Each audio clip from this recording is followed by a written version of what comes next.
The numbers told the story, they always do. It's one of those idiots who believe in analytics. This is A Numbers Game with Gil Alexander on VSiN. Good Thursday morning to you. It is A Numbers Game at VSiN, the Sports Betting Network, VSiN.com, Game Plus, iHeartRadio, YouTube TV, and of course, Sirius XM Channel 158. It's Gil Alexander. That right there is Kelly Bidlin. And this is Danny Higgins' second to last day. That's right, man. I want to do something for Danny, but Danny's like, I will be out of here the minute after the show in a different state. He's working, packing, hitting the road. He's got work to start early next week. Also, what I learned just moments ago is that Kelly Bidlin may be leaving the show because you want to start what? What do you want to start? An escalator company, maybe escalator repair company. I don't know. If anything I've learned in Vegas over my, 9 years living out here now, is that every casino I ever walk in, there's a broken escalator and there's people fixing it. It looks like a massive project. It looks really expensive. Why? Like Derek Stevens has to have an escalator company on retainer. There's people here like once a week. There's an escalator in the middle of the strip. So right where there's a lot with the skywalks, right? With the skywalks, right where the Cosmo is. You take the skywalk right across the street, and there's like the Walgreens and that kind of thing. So right in the heart of the strip, corner of Harmon and Las Vegas Boulevard. There's an escalator there on that other side. I swear to you, it is broken 86.4% of the time. That's what I'm talking about. And there's always people working on these things. Yeah. So there's got to be good money in that business. Creating jobs. Creating jobs. That's what I'm here for. Kelly Bidlin, maybe his second to last day. I don't know. Maybe. On the show today, Zach and Crack. Zach Cohen makes his triumphant return to the show. He was on a European vacation, I believe it was? Yeah. He'll talk U.S. Open with us day before we get together with Drew Dinsick, do the podcast on the Open post-draw. We're getting the draw here later today. He will talk NFL with us as well. Michael Montesano will join us. He in studio? He's in studio. Let's go. Montesano. I think he's at the gym right now. Well, where else would he be? Bets and Reps, by the way, is his Twitter. He will talk college football futures with us. I think he has an NFL future as well. Montesano will join us. Now, Right Angle Sports joining the show today. Michael Reardon will join the show today, talk college football with us. We'll talk week 0 with him. Now, this is usually what we will have with him is a live release on the show. I don't know that we're getting that today because it's week 0. Yeah. And these have been up for, 100 months. Mm-hmm. So don't know we're getting that, but we'll talk college football, week 0 primarily with Michael Reardon. And then it is unscripted with the Crack Man a little bit earlier than normal today, about 15 minutes earlier than normal. And the reason for that is because for the majority of the final hour, the co-founder of World Sports Exchange, Jay Cohen, will be joining us from an undisclosed location somewhere in Eastern Europe, I believe. But he will be joining us courtesy of the Progressive Guest Line to talk about his new book, Odds Man Out. And I will say it once again, I don't know if I've looked forward to a guest as much as this guy ever, because I read the book. I devoured that book. It was so awesome. It's a wild story, man. It's an it's for those of us of a certain age who also, played on World Sports Exchange. What a story, from being revolutionary to believing in America to having it all just crumble. And we'll get into all the details. I want to, for those who haven't read the book, for those who don't know the story, we'll get to the nuts and bolts of the story, and then I have a bunch of questions to ask him regarding, regrets. What about people left holding the bag at the end? So many things to discuss, but what a story. And there should not be, I say this about the Baseball Hall of Fame, there should not be a Baseball Hall of Fame without Barry Lamar Bonds. There should never be a sports betting or sports gambling Hall of Fame without Jay Cohen in it. Period. We're still doing the T at the end of the period? Are people still saying that? Period. Anyway. Period. I don't know that one. Looking forward to Jay coming on. Yes. That's going to be fun. Yesterday in tennis, had 3 plays. You either went 2-0 or 2-1, depending on where you shopped. Because for once, and we actually, when you were gone, Kelly, we did a spreadsheet radio one morning. Love that. I loved it. I saw it in the show recap. I was like, this is awesome. Yeah, we did. I sort of should do it more often. Yeah, I don't know how much people. What do you think people like more, spreadsheet radio or tax code radio? When we do gambling taxes, spreadsheet radio for sure. Okay, spreadsheet radio, and that is, I think it applies to a lot of sports. I think that there are. I don't think you have to be much more than a casual sports bettor to start wondering and asking questions. How do these people get to these numbers and arrive at these bets? And I think it's always interesting, no matter what people are doing with power ratings or how they're handicapping a sport. I love learning that about anybody who comes on and talks about what they're betting. I do too. I just wonder if you took maybe for this show it's different, right? If you took the average numbers game listener, maybe they are into it. I'm not saying we need to do 3 hours on it. Yeah. No, we confined it to one segment. I did that favor anyway. But the point is that we finally what we showed last week was that this year, 2026, based on folks walking off the court after the match has started, I just I culled just the withdrawals and showed those. I have, and then you put the score of when the player walked off the court, men's or women's, and then you make a very sort of honest assessment of would we have likely have won this match? Would we likely have lost this match? And then a lot of them are throwouts too.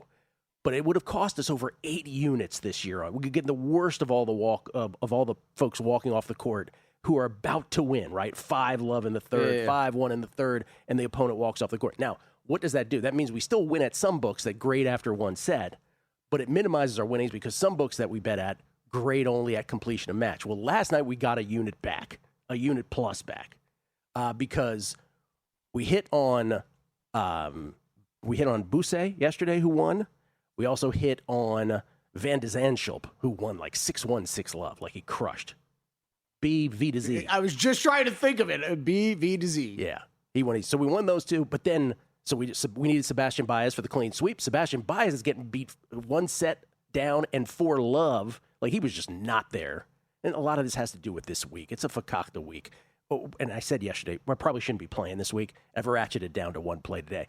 But Baez down 4-love, 2 games away from losing. He walks off the court. So give us a little bit of that bad luck back. There we go. Thank you very much. All right, so I missed the segment. I got a question for you right away. Are you tracking these in real time, like every day? Whenever you're trying to tracking results, is that something that you're noting? So it was easy to go back and kind of go through your notes. Yes, on the withdrawals specifically. Yes. Okay. Yes, I want to know what was likely to happen, and are we getting? And we went back in time too. Like 1 year, we actually got the best of it by like 4 units, but this year by far, and it's only August, just getting smacked on those. So we get one of those favorable. So no apologies in other words, and Baez walking off the court. Even yesterday. like day of or day after, when you're kind of marking these results, you'll even mark when the withdrew happened, when they score is when they go. Wow. Okay. All right. Yeah. Cool. Yeah. That's great. Because otherwise, you don't really have a sense of what. No, you don't. Yeah. That's why I thought you would have had to go back and look that up. Well, there will be some from years ago. I don't think I did it in 2022, and I had to go back and look. Yeah. Gotcha. There's only 1 play today. This is what's interesting is, and I have some insight into certain prediction markets. Yesterday was like the biggest tennis day, volume-wise. I don't think that's. And I'm just like, okay, that has to be like Square Bear stuff, because again, my numbers of this week. It's the weird tournament before the U.S. Open. Men are in Winston-Salem. It's a 250. Ladies are in Monterrey in Mexico. It's a 500. But anyway, the people are betting these left and right. I only have one today. Ignacio Bousset, once again, we're going back to the well on him. The Peruvian, I believe he's Peruvian, plus 102 versus Juan Manuel Cerúndolo. There you go. That's the only tennis play. The other Cerúndolo. The other salute. You bet against him yesterday, right? Yes. Well, that was the one where Baez walked off the court. Okay. Yeah.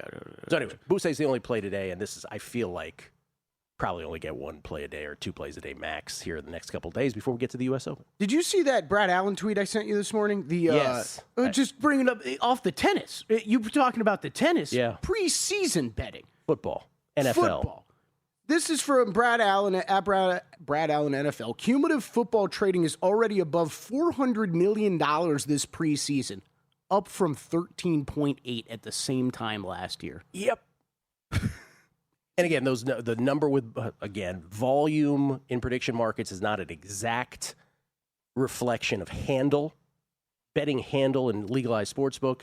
Sportsbooks is the total pool of money being bet. Volume at prediction markets is not exactly that, because there's market maker to market maker, there's market maker to peer, there's peer to peer. But it's at least half of that. It's minimum. It's a 30 times increase, though, in a year in volume. It's insane, which ties in again with our guest at the end of the show, Jay Cohen, who pioneered all this stuff and has reaped zero benefit from any of it. Gil, this season's NFL numbers are going to be out of control. Well, I mean, like last year was kind of like the first year it felt like people were using it, but not everybody we even knew were using prediction markets last year. I don't know if you remember me though, Kelly. Like there was some. I don't know if it was last year or 2 years ago, where like a Monday night game, and I would say, I think I said it on air. I was like, "Do you know what the volume was Monday Night Football?" Because we come from a state where we're in a state, Nevada, where remember when a Super Bowl happened, you're like, wow, the handle has broken the record. It's $127 million statewide or whatever we used to say. I mean, these guys, and again, there's Robinhood accounts, and it's a bunch of trading during. But it's just like we cannot conceive of the money. No, we can't. We can't. Yeah. No, it's good of you to qualify that. Yeah. But the Nevada Super Bowl handle is never going to come close ever again to what we see on the volume. It's a whole new world. We'll talk to Jay Cohen about that as part of the discussion a little later on. MLB August. This is a bit of a roller coaster. Phillies still clinging to the lead. They go up to minus 145 now, current odds with only, 5 days left in the month.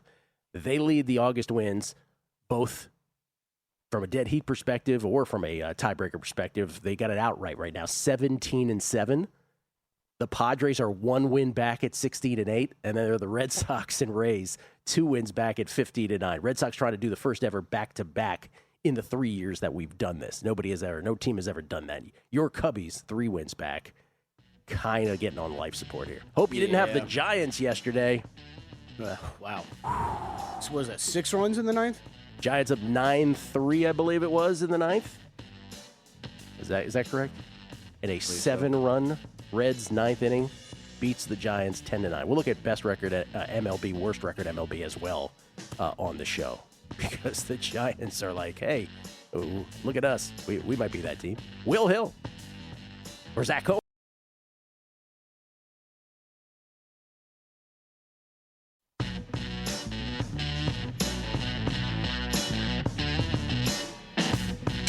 A numbers game on VSiN, the sports betting network. Most people think sports betting is about picking winners. Ungambled is built on a different idea, matched betting and arbitrage. It's a tool that teaches you how to use sportsbook bonuses and promotional offers to capture value, whether or not your side recovers. And Ungambled backs it up. If you don't turn a profit on your bankroll in 8 weeks, they refund your membership. To learn more, start with the free guide at ungambled.com/VSiN. That's ungambled.com/VSiN and use promo code VSiN for 10% off. Bet sharp. Look square. It's Gil Alexander, Michael Montesano in studio with us here at Circa Resort Casino. He is in town signing up for contests, as so many are this weekend for contest weekend. Going to do some here, going to do some at the Westgate, still deciding on Survivor. Yep. Yeah, still deciding on the Survivor. Definitely going to take the 2,300 I won, reinvest to at least 2 in the millions. Probably do 2 in the Westgate college contest, and I think that's 500 an entry. So I'll do a couple there. And you said 2 million. So is that now? Do you do the same pick on both the whole way until you get to like a Thanksgiving situation? For the most part, I did that last year. I think when I was on with, and Felica chimed in. I was like, do I do the opposite? When do I do the opposite? Because I want to somehow at least place. It was going into the last week or two. Mm-hmm. So I kept all my same picks, I think the second to last week. And then I did do the opposite, because if you go 0-5 and you're on the same picks, you don't place. I mean, it's brutal. So I did do that. I went 3-2, and I was able to get in the top 100. By the way, I probably also should have said so many things I forgot. 1, most points ever in the Lemoyne college basketball season. 2, you came on here last year, probably should have established your street cred, and you went 4-0 on these. Yeah, last year I had 3 conference championship winners. I had Tulane at 3-1 to win the American. They cashed. I had James Madison plus 290 to win the Sun Belt. They cash. And I also had a big one. This was Texas Tech at plus 650, and they cash. And I also had an NFL alt under with the Jets on the show, and I will get to that, another alt under as well. But yeah, and 2 years ago, I was the bridesmaid. Last year, I saw the pot of gold. 2 years ago, you got them all to the conference championship. Yeah. And then they all got smacked. They all got smacked. It was Louisiana Lafayette plus 650. They got to the championship game, got crushed. I think their QB got hurt at the beginning of that game, too. Then I had Iowa State at plus 950, plus 975. They go against Arizona State. They actually were the favorite. I think it dropped to a pick 'em. Yeah. They got crushed. And then the last one was Miami of Ohio. They were plus 320. They get to the conference championship game, and they got crushed. Distant memory after last year. Yeah. All right, so in case you missed it, Mike is on East Carolina to win the American Conference. He got him at plus 750. They are still plus 750 here, you believe? I thought I looked at it last night. I think it still is. DraftKings had plus 550. Definitely shop around. Fresno State to make the Pac-12 title game at 3-1. And then Notre Dame, we haven't gotten to this one yet. You have Notre Dame to make the college football championship game, plus 330. I think a lot of people can get behind this, actually. Yeah, I mean, last year I had when they lost their 2 games, I jumped on Notre Dame at 40-1 to win the title. And we can rehash, should they have been, shouldn't they have been in. Obviously, Miami should have been in over them, but, you know, you look at Alabama and Oklahoma, I think Notre Dame statistically was a lot better than both those teams. And one of the statistics I look at is adjusted scoring margin and adjusted points per play margin. And Notre Dame was number 2 in adjusted scoring margin. And that's an indicator of how well your team is. Because if you go look back at 7 of the last 9 national champions, according to my adjusted scoring margin ranking, they won the national championship. And Indiana was one last year. You can go on and on back. But, you know, you look at the points per play margin, they were number 1, and that's a true teller how really good they are on both sides of the ball. And so, yeah, this year they have 70% of their returning production back.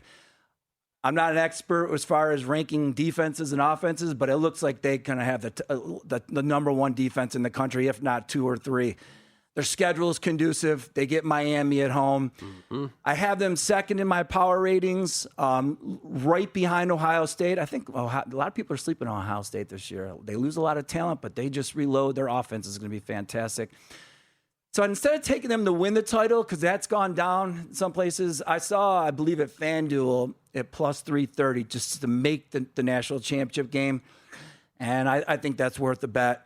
You know, if they make the championship game, you want to then throw some money on them to equal to what they are now, you can go ahead and do so. Good on those books for putting up that market to make the championship game. Yeah, they have it like to make the semis. Yeah. There's a lot of good markets out there right now. And that's why I like this conference. Is, you know, I was on your show in early August, and I had Clemson just to make the ACC championship game at plus 700. It's 7-1.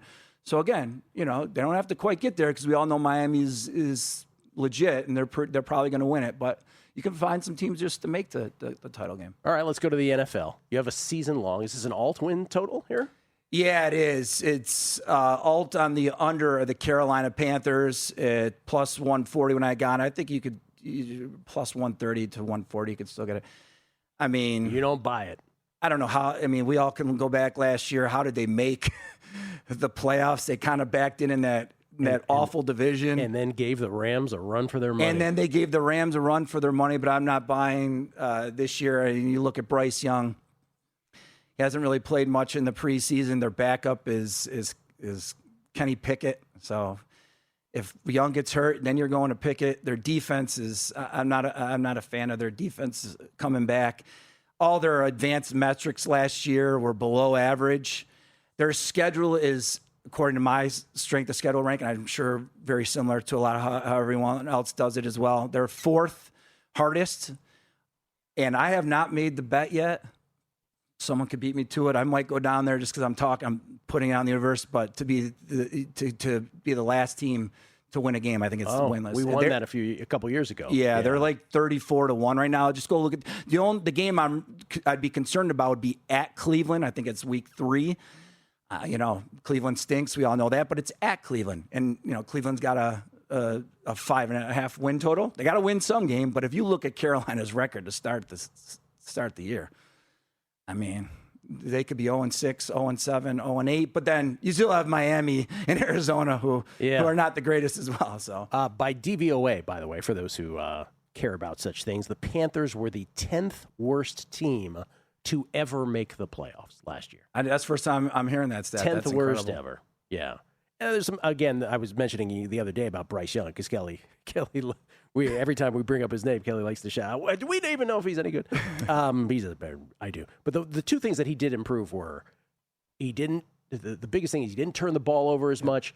Even bigger, perhaps, than that, he avoids sacks now far greater than he ever did.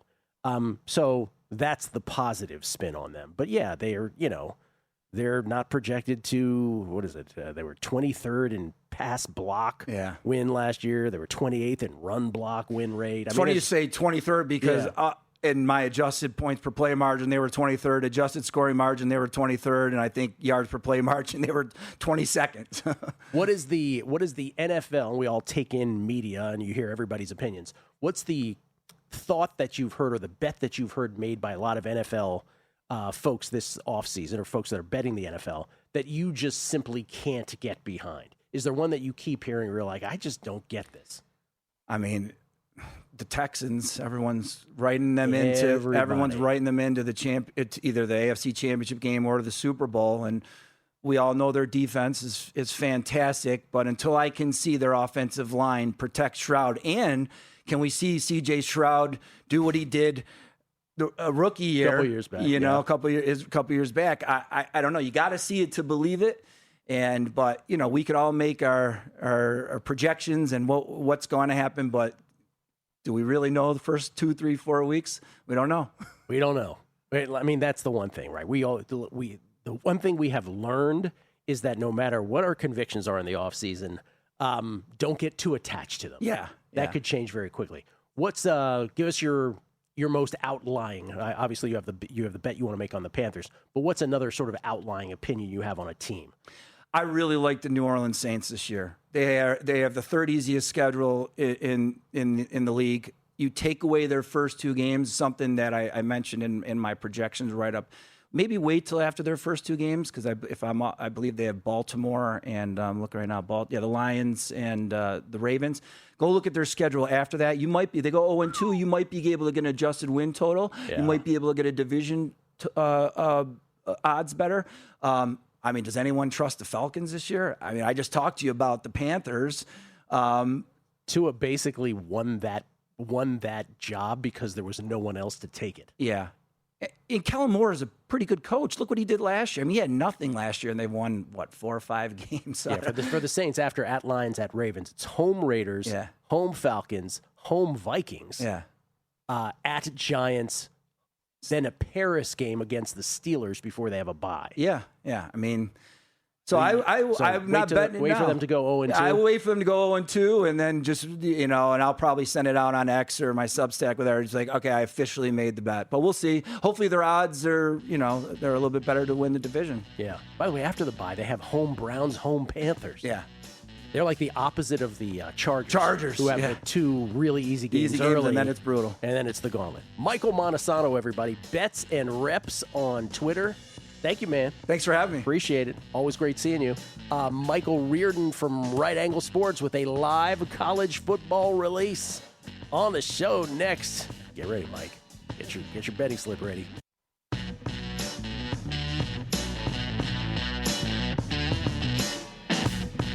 A numbers game on VSiN, the sports betting network. $30 million in guaranteed prizes. Cash in this football season with 3 Circa Sports contests. Entry starting at $1,000, all with no rake. That means every dollar stays in the prize pool. Circa Million, 18 weeks, 128 ways to win because they got the quarterlies going on as well.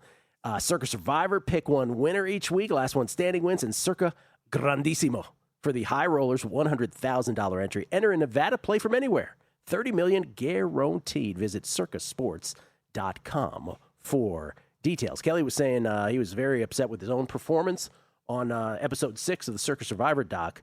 Well, let's see.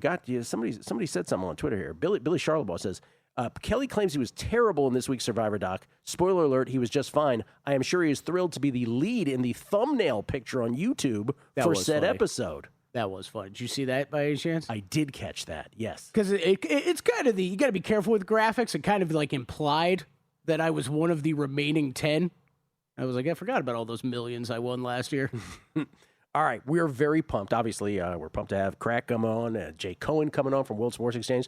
We're also very pumped to have this outfit on every week and this gentleman on every week because we used to have them on, Right Angle Sports, who, along with Dr. Bob, the pillars, I would say, of those that sell picks throughout the, for those of us who have followed this game for so long. Right Angle Sports, we would have Michael Craig on more, our buddy Michael Craig, more often than most. from Right Angle Sports, and Mike would come on and we would do the whole release. And, well, now we have former 1970s Washington Bullet player Mike Reardon coming on the show. No, it's different Mike Reardon. It's Mike Reardon from Right Angle Sports. You can follow him on Twitter at MikeR_RAS. That's underscore Raz. He joins us now courtesy of the Progressive Guest Line. Mike, good morning to you, sir. Thanks for having us, and thanks for thinking of Right Angle Sports to fill the huge shoes of the great Dr. Bob. I heard a video earlier in the summer. You actually called it the last honest handicapper. I'll leave that there. But Dr. Bob definitely deserves to be in the Hall of Fame. But thanks for having us. Thank you. That's very nice of you to say that about Bob. All right, Mike, before we get to, because everyone's excited to see the release here, or to get to the release, and we'll go through the procedure, because there is a procedure. We have a procedural. That's right. We have a system here. Instructions. Real quick before we do this, couple week zero thoughts. We were talking a little bit off air about Stanford, Hawaii. What specifically did you want to bring up about that game? Yeah, so interestingly, we've been doing some research. They don't have a confirmed injury report from the team, but looking at the podcasts, talking to the beat writers, looking at the boards, they actually have some real cluster injuries at the offensive line position. 6 of the 17 offensive linemen were not able to dress at the end of camp, and a couple of them are confirmed out. I will say, with 14,500 college football players and about 40% of them changing every year, if you see me look down, yes, I am occasionally looking for some notes and looking for some names, so that's what will be happening. Anyway, Prongos is their best offensive lineman, and he's like an NFL draft prospect, possibly a first rounder. He's very questionable to play. They've got a guy, Pale. He's the right guard. He's definitely out. He's supposed to be the right guard. Fatigue was supposed to be the left guard. He's definitely out. He tore all his tendons out in his knee. And Mejia, ACL, it's his 3rd straight season. He's out. So we're not positive Prongos is missed, but they went from thinking it was precautionary to thinking the back spasms were pretty bad. He might not end up playing. That game, of course, in the Bay in Palo Alto, 7 p.m. Eastern, 4 p.m. Palo Alto time on Saturday. And then because everybody has a thought on UNC TCU, what would you like to add to that discussion? Yeah, a couple of interesting things. Petrino, we're thinking, is going to improve the offense on UNC.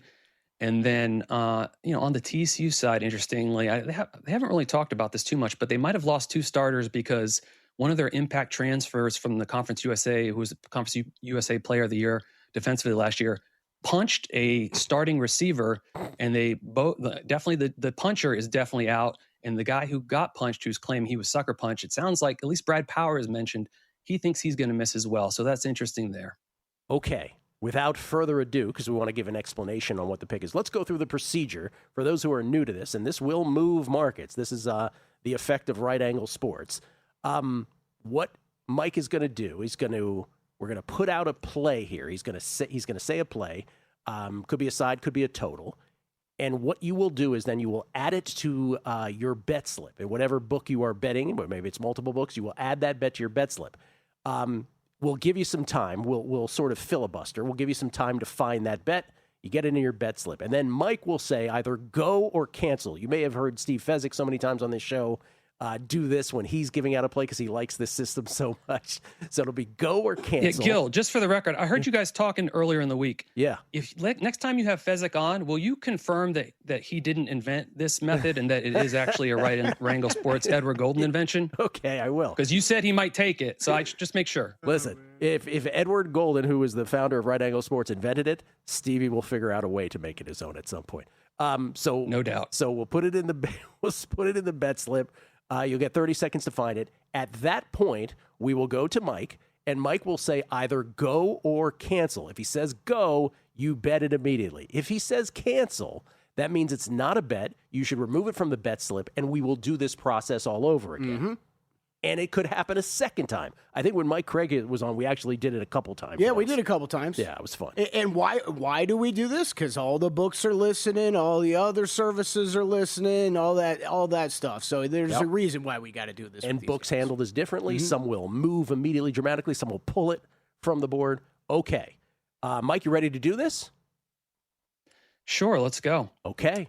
So the first bet we're going to put in our bet slip is 308 Florida State minus 31. Okay. I love the rotation number as well. That's right. 308 Florida State. Old school. Yeah, old school. This should be high up on the board. This should be easy to find, though. 308, Florida State, because it's week 0. There's not that many games, right? 308, Florida State. Kelly Bidlin's Florida State Seminoles.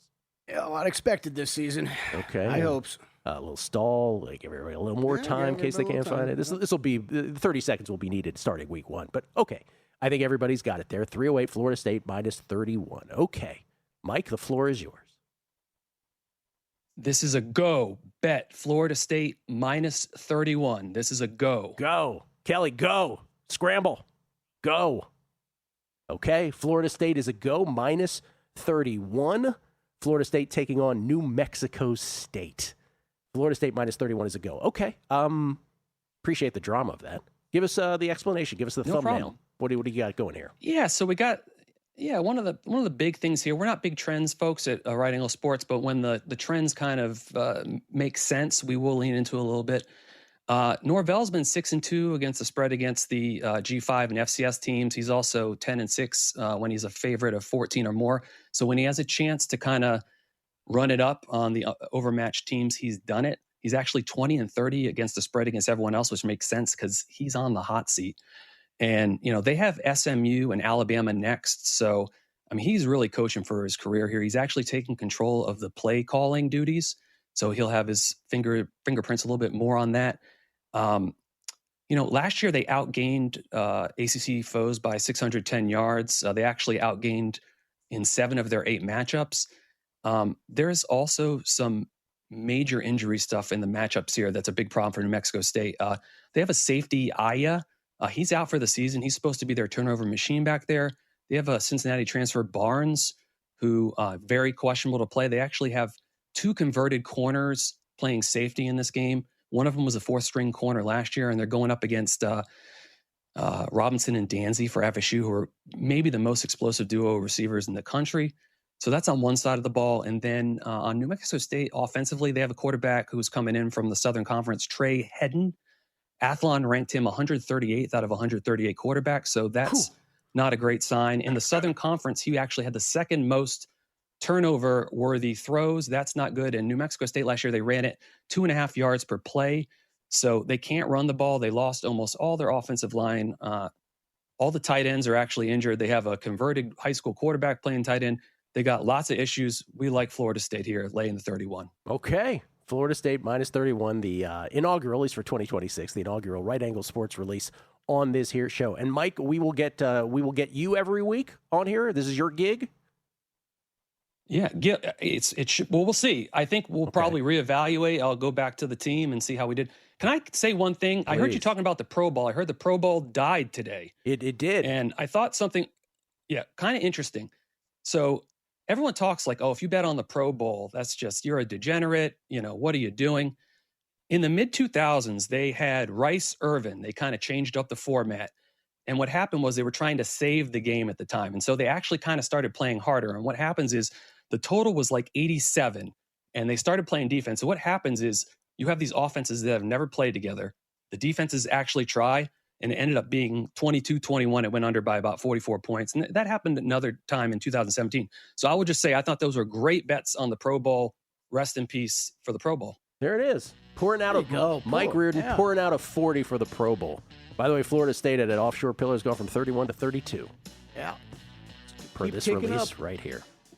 Quick note, RAS Picks /VSiN. We got a discount for the Week 1 games. We got an FCS release today at 1 p.m. Eastern, 10 Pacific time, which is the Right Angle Sports time zone. If Mike didn't say that, Edward would have lashed him. Well done, Mike. Thank you, sir. Crack is next. No problem.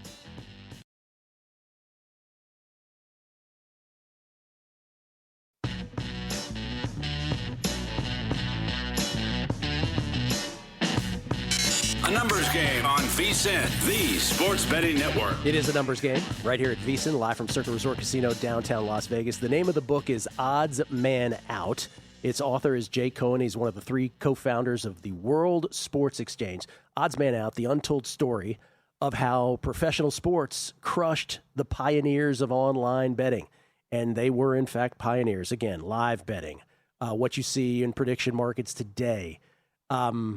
so much that they did. They even started Matchbook, which came and went. Hayden did later on. Just pioneering golf product that they had there as well. Politics, just an amazing story. But then again, the confluence of the Southern District of New York, a high-powered law firm that represented the professional leagues, took what they thought was a above-board business and really decided, well, these are my words now, if we can't make the money on this, he certainly is not going to be in our way to do that. And so we have a landscape today where all these innovations are being capitalized on by others. Prediction markets like Kalshi and Polymarket have valuations each of $20 billion. And Jay, the tough questions for me are as follows, and we'll get to the customers next. But my first thing is, I totally get it, man. You have no regrets about starting the business.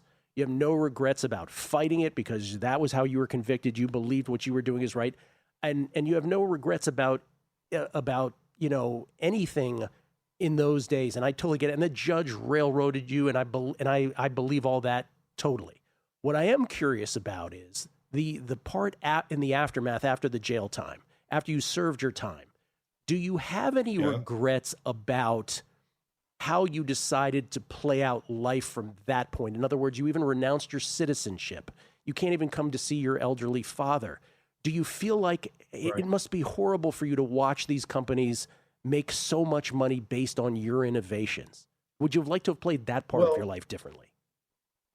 I mean, if there was a way, first of all, I would have relatives send me emails.